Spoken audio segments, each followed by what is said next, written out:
So about the Oscars is they're just respectful enough to talk about, but still bad enough that we can shit on them. Yeah.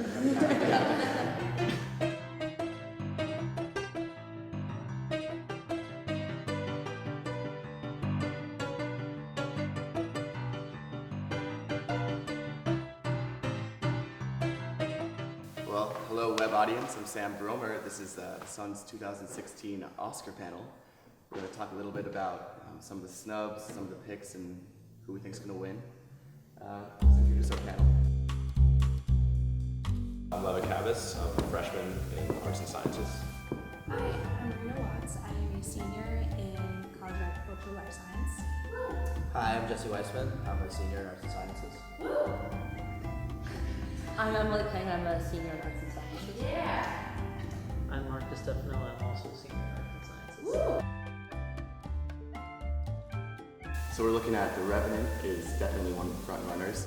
Big Short as well is definitely among brain college students. At least it seems like it's going to be a winner.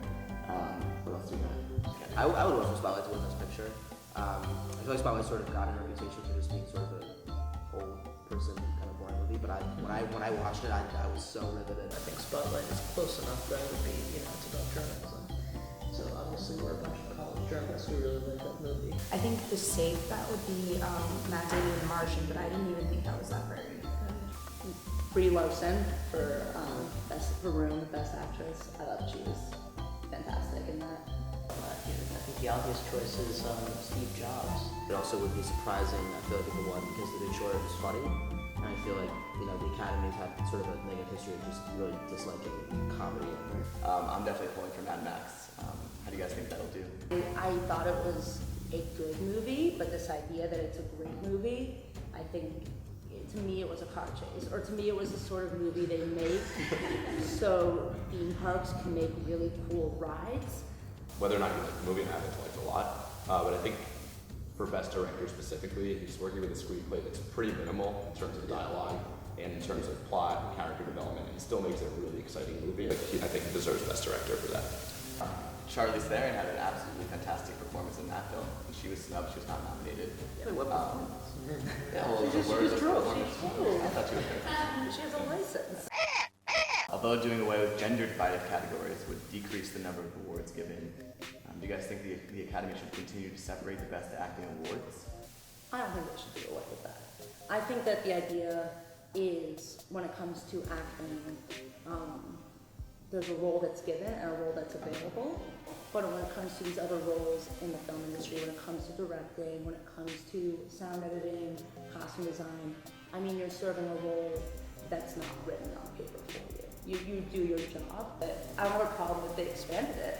If they did Best Female Costume Designer versus Best Male Costume Designer, but I think that sort of speaks to the point that when it's a role written to choose from, then it's different.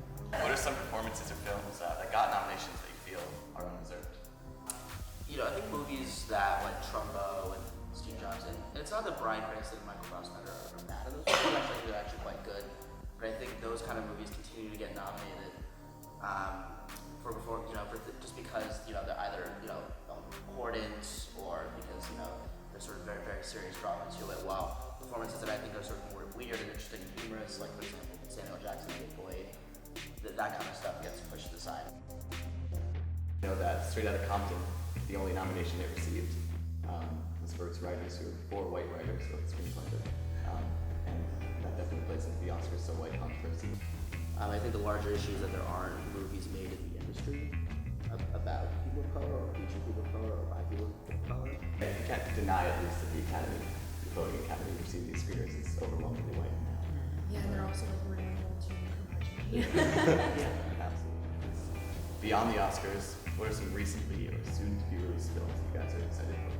This is sort of the, foil to The Big Short, 99 Homes. And I sort of thought that was snubbed a little bit. I just thought it was fantastic. Actually, you're just giving me an idea. I would have loved it if either Michael Shannon or Andy Garfield got Yeah, because me they too.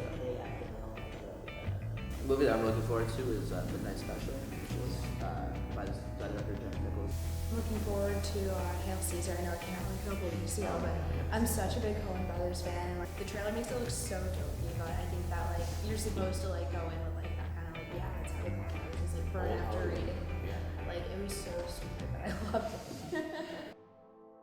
Probably Leonardo DiCaprio for The Revenant because I think it's like way overdue, and I think that he should have won it a long time ago. But I think that like after being nominated so many times, and like I said, he has a very primal instinct for the film. He put himself through a lot in order to prepare for the role. I think Leo will win. I feel like I wouldn't enjoy him getting the win for this movie because I don't feel like it's one of his even the best 5 or 10 performances of his career. I thought that his performance was a lot of grunting. I'm not sure if it was the best performance of the year. A lot of crawl. A lot of crawling, a lot of grunting. You got wet at one point. And on that note, yeah, thanks for tuning in to the Cornell Sun Oscar panel, and hope to catch you next time.